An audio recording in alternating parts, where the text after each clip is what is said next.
Saya ulangi. Assalamualaikum warahmatullahi wabarakatuh.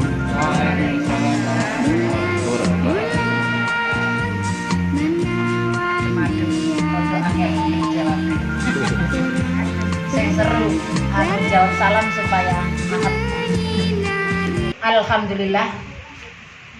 Alhamdulillahilladzi binikmatihi tatimmus sholihah.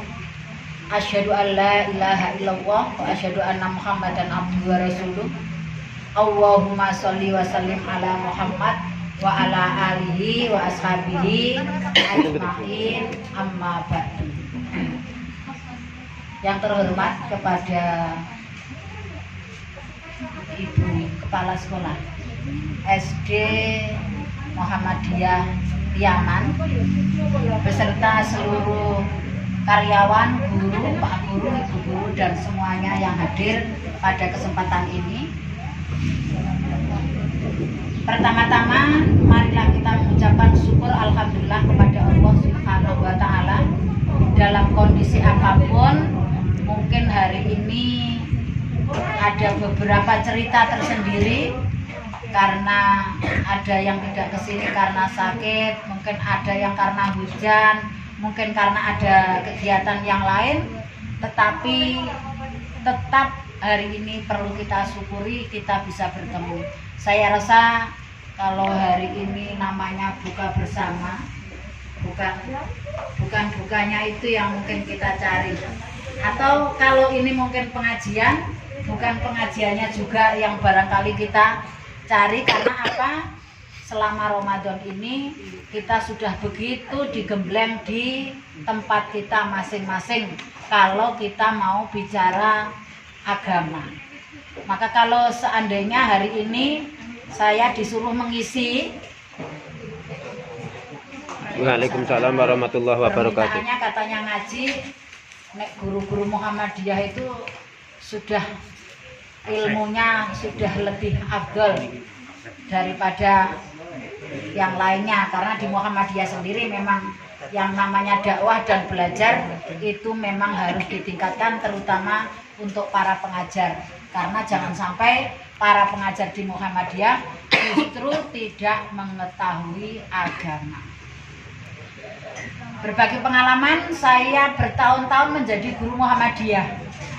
Saya menjadi guru Muhammadiyah itu di MTS Muhammadiyah Wonosari. Beberapa tahun bersamaan dengan jadi guru di MTS Muhammadiyah Sodo. Oh, sudah lama. Terakhir tahun 2000 saya sudah ngajar di Wonosari dengan alhamdulillah ada apa istilahnya, karena ngajar di dua tempat dan saya juga sebagai penyuluh honorer waktu itu, maka Allah menghendaki yang lain dan saya diangkat menjadi penyuluh agama Islam. Maka ini perkenalan saya sebagai penyuluh agama Islam, walaupun saya sebagai guru Muhammadiyah lama. Bahkan belum ada orang sertifikasi. Tahun 2007 saya sudah sertifikasi. Yang pertama angkatan dulu 2006-2007. Ini sekedar perkenalan bahwa saya juga bagian daripada guru Muhammadiyah. Nah, Bapak Ibu sekalian yang sangat saya hormati, itu perkenalan saya sedikit tentang diri saya, karena saya sekarang sebagai penyuluh agama. Jadi mau tidak mau ya saya bertugas untuk menyampaikan dakwah amar ma'ruf nahi mungkar seperti yang dianjurkan di Muhammadiyah. Harus tahu dakwah amar ma'ruf nahi mungkar. Dan alhamdulillah hari ini satu persatu dan akhirnya banyak. Bapak Ibu, dalam kesempatan ini saya tidak akan membicarakan lagi tentang puasa sebagai perisai, kebahagiaan orang puasa, bau orang yang berpuasa akan mendapatkan surga dan lain sebagainya. Tetapi hari ini saya akan menyampaikan ada satu doa dari Rasulullah Shallallahu Alaihi Wasallam. Yang doa ini mengajarkan kepada kita supaya kita tidak sengsara dalam 4 hal. Apa itu? Saya akan bacakan dulu doanya, baru nanti kita perinci setunggal demi setunggal. Isi doanya ya mungkin panjenengan semua sebagai guru Muhammadiyah sudah sering mengamalkan. Isi doanya yang Allahumma inni a'udzubika min ilmin la yanfa'u wa min qalbin la yakhsha'u wa min nafsin la yasba'u wa min du'ain la yusma'u. Sebelum saya artikan sebagai guru Muhammadiyah mungkin sudah banyak yang bisa mengartikan. Ini adalah doa dari Rasulullah untuk diamalkan supaya kita tidak sengsara dalam 4 hal. Yang pertama, Allahumma ya Allah, ini sesungguhnya aku a'udzu berlindung bika dengan engkau min ilmin la yanfa', dari ilmu yang tidak bermanfaat. Kita hendaknya selalu berdoa kepada Allah supaya pengetahuan atau ilmu pengetahuan yang kita miliki bisa berguna dan bermanfaat kepada orang lain. Apakah ada ilmu yang tidak bermanfaat sehingga kita dianjurkan untuk berdoa seperti ini? Wonten mboten? Banyak sekali ilmu yang dicarinya setengah mati setelah didapatkan justru dipakai untuk menghancurkan orang lain. Mungkin kita mengenal ada orang yang belajar ilmu nuklir, oleh ndoleki kangelan atom ngurusin, lah setelah tahu malah ilmu tersebut dipakai untuk melumpuhkan lawan. Ini kalau kita berbicara tentang ilmu yang dimiliki oleh negara-negara untuk menghancurkan negara lain. Lah kalau kita bagaimana? Insya Allah semua guru punya ilmu pengetahuan. Tetapi kadang-kadang ada ilmu seseorang yang didapat mati-matian kuliah, membaca, pengajian dan lain sebagainya, tetapi ilmunya tidak bisa bermanfaat. Jangankan terhadap orang lain, terhadap diri sendiri saja tidak bisa bermanfaat. Artinya begini, panjenengan mempelajari ilmu agama misalnya, sesudah hafal ayat A, ayat B, hukum A, hukum B, tetapi tidak diterapkan di dalam kehidupan rumah tangga dan lingkungannya. Makanya kita selalu dianjurkan untuk berdoa, Allahumma inni a'udzubika min ilmin la yanfa'u, dari ilmu yang tidak bermanfaat. Kita pernah membaca dalam sebuah pepatah Arab, al ilmu bila amalin kasajari bila samarin. Ilmu yang tidak bermanfaat sama saja pohon yang tidak berbuah. Tetapi ada ulama yang mengatakan bahwa ternyata ilmu itu adalah sebagai ilmu pengetahuan, dan untuk membuktikan bahwa kita punya ilmu itu ternyata dibuktikan dengan ibadah kita. Jadi nek ana wong ilmune dhuwur neng ora dibarengi dengan ibadah yang baik, itu artinya menurut ulama ini ilmunya belum bisa dimanfaatkan. Nah, bagi kita alhamdulillah sebagai guru, kecil atau besar, ilmu kita setiap hari sudah kita berikan kepada anak-anak didik kita. Tetapi jangan hanya sebagai pendidik terus itu hanya merupakan rutinitas bagi kita. Tetapi kita mengajarkan kepada anak-anak, kita mempunyai niat supaya ilmu kita ini bermanfaat. Makanya ada doa juga yang selalu diajarkan kepada kita setiap pagi. Kita hendaknya berdoa. Bagaimana doanya itu yang selalu kita ajarkan kepada anak-anak? Allahumma Allahumma inni as'aluka ilman nafi'an wa rizqan thayyiban wa amalan mutaqabbal. Setiap pagi kita habis sholat subuh kita membaca ini itu karena kita berharap pagi itu kita sudah punya tujuan, kita mempunyai ilmu bisa bermanfaat. Terus yang kedua, pagi-pagi kita sudah berdoa supaya kita mendapatkan rezeki yang halal, dan selanjutnya dilengkapi amalan mutaqabbal. Ilmu amal yang bisa diterima oleh Allah Subhanahu wa ta'ala. Setunggal poin sampun nggih. Yang kedua, wa min qalbin la yakhsha'u. Wa min qalbin la yakhsha'u.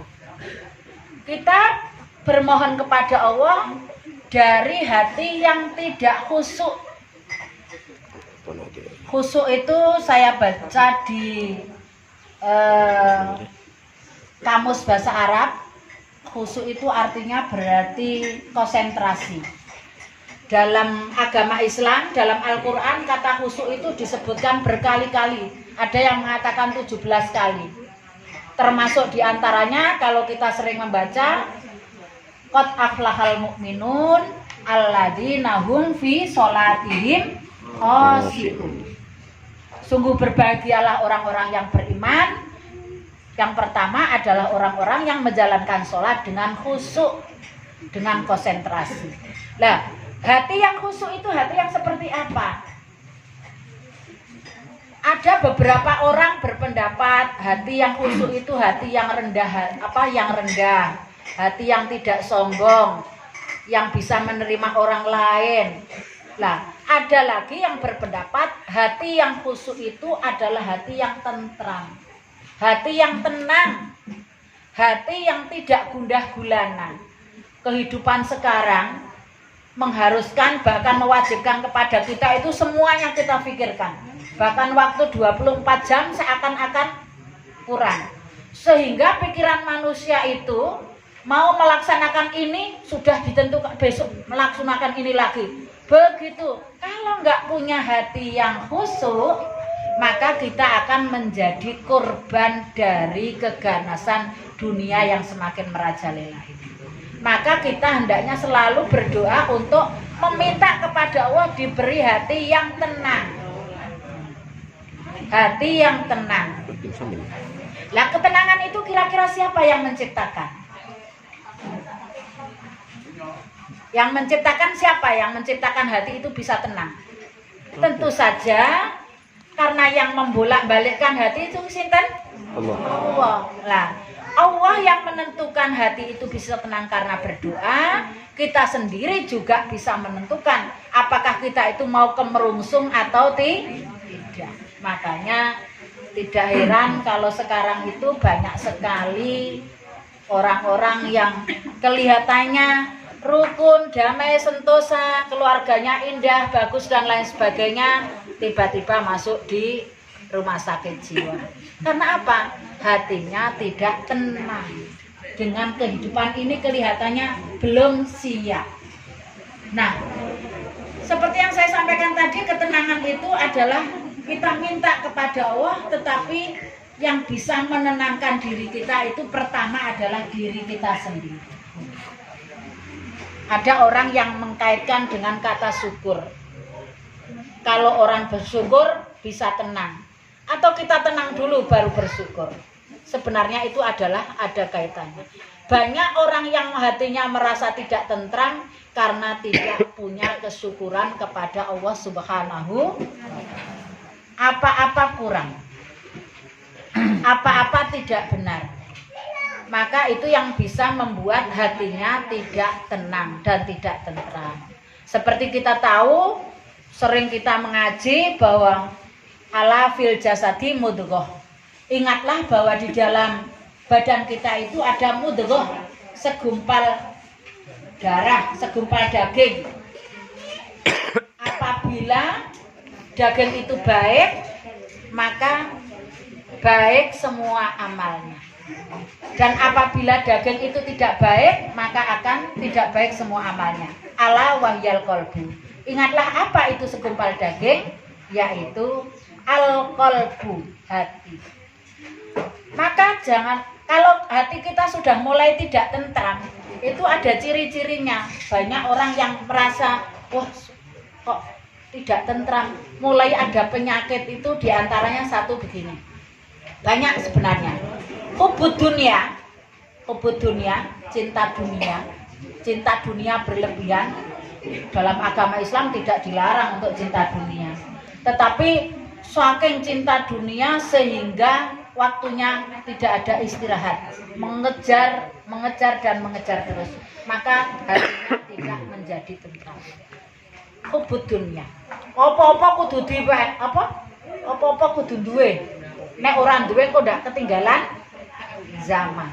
Orang ngukur siapa saya, kekuatan saya di mana, apa manfaatnya bagi saya dan lain sebagainya. Tidak diukur. Maka itu yang membuat hati tidak tentram.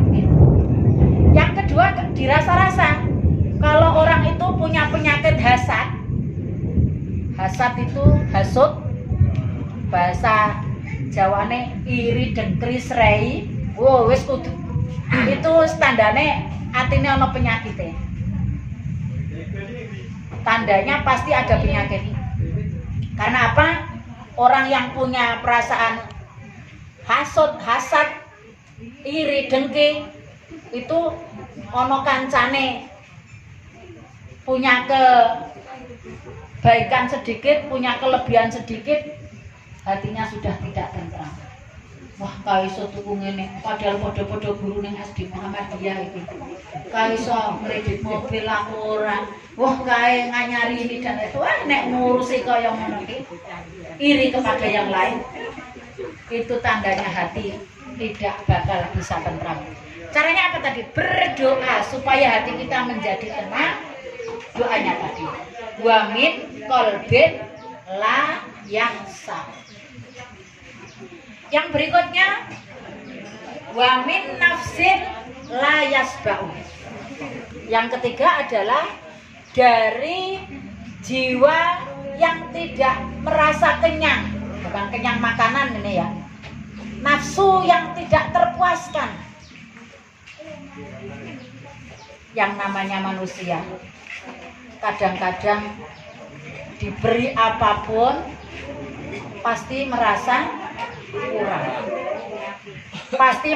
kurang, sehingga yang dipikirkan itu hitungan, ini harus dibeli, ini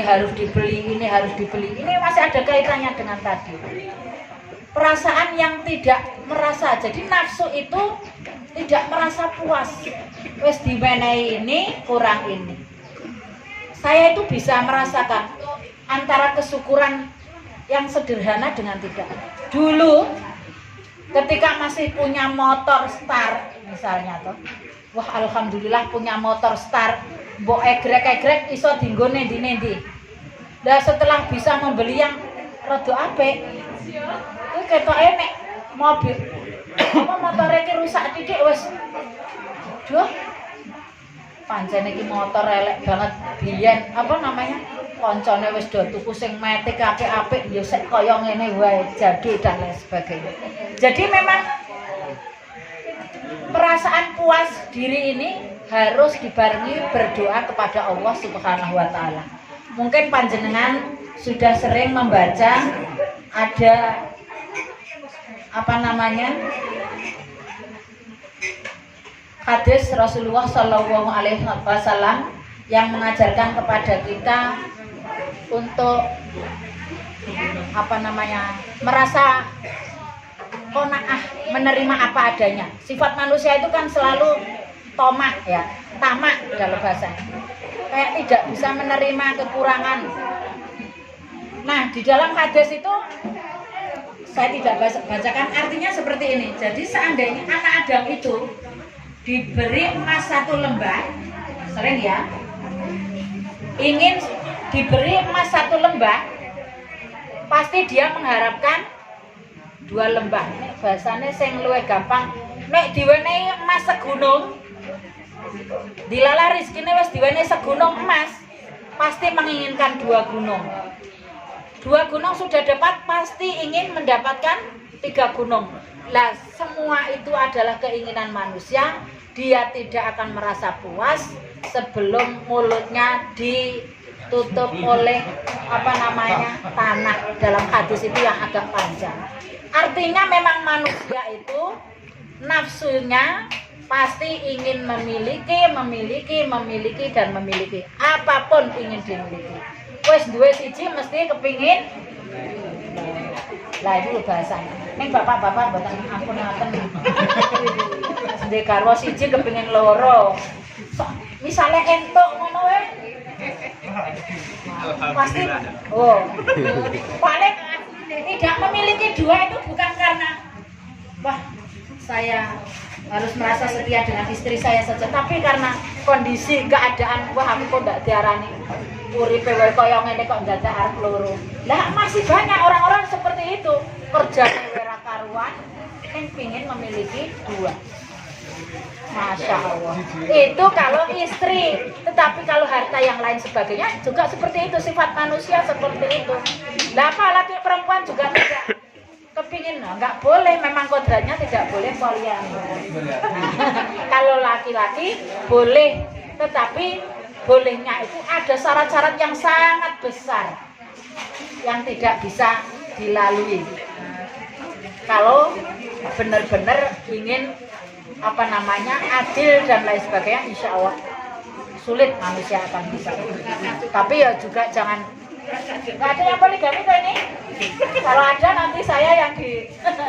Nah, jadi intinya yang ketiga tadi, kita berdoa kepada Allah supaya kita diberi nafsu yang yang tidak selalu kurang terus, tidak merasa kenyang, bukan kenyang makanan ya ini, tapi tidak puas. Yang terakhir, kita dianjurkan untuk berdoa wa min du'ain la yang tidak diterima. Wa min du'ain la yuqbal. Tidak doa yang tidak diterima. Ibu-ibu, bapak sekalian, ini kondisinya sudah mulai ramai. Doa yang tidak diterima. Agama Islam mengajarkan kepada kita untuk selalu berdoa. Dan kalau kita berdoa itu pasti akan dikabul. Tetapi ada beberapa orang yang doanya tidak terkabul. Karena apa? Ini digambarkan di sebuah hadis yang agak panjang. Ada orang yang sudah berdoa di tempat-tempat mustajab. Ada orang yang sudah berdoa di waktu-waktu mustajab. Tetapi doanya tidak terkabulkan. Karena apa? Ternyata pakaian yang dia pakai, makanan yang dia makan dari sumber yang tidak halal. Nah, ingat, panjenengan kok misalnya dongo iki kok ora dikabulke to? Aku kepengin iki kok ora tau dikabulke kebiyen. Padahal jarene Allah pasti memberi atau memberi apa yang kita minta. Untuk uni astajib lakum, berdoalah kepadaku, pasti akan aku berikan. Tetapi kok saya berdoa ini kok nggak dikabulkan? Lah ternyata ada yang saya katakan di hadis tadi agak panjang. Ada orang yang rajin berdoa di tempat-tempat mustajab, waktu-waktu mustajab, tetapi tidak dikabulkan. Terus di hadis itu, bagaimana mungkin doanya akan terkabulkan? Makanan yang dia makan, pakaian yang dia pakai, sumbernya dari hal-hal yang tidak halal. Artinya apa? Selain kita rajin berdoa ini, maka diantaranya yuk kita usaha untuk memakan sesuatu atau bekerja sesuatu dengan sumber-sumber yang halal.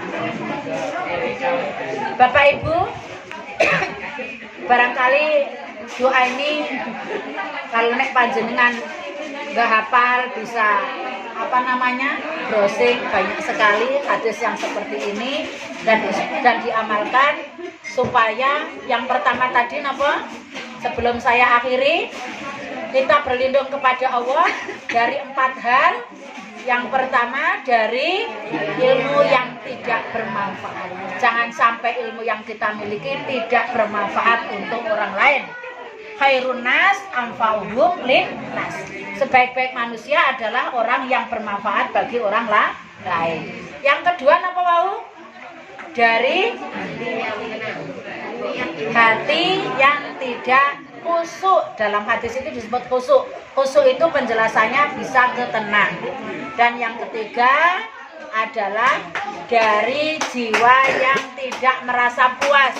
Dan yang terakhir, kita berlindung kepada Allah dari doa yang tidak yustajabu, yang tidak diijabahi oleh Allah Subhanahu wa Ta'ala. Mudah-mudahan ini bisa menjadi, saya berusaha memanfaatkan ilmu saya, panjenengan menerima, mengamalkan ilmu yang sudah disampaikan, dan seterusnya diamalkan kepada yang lain dan kepada. Semoga sampai detik ini puasa kita masih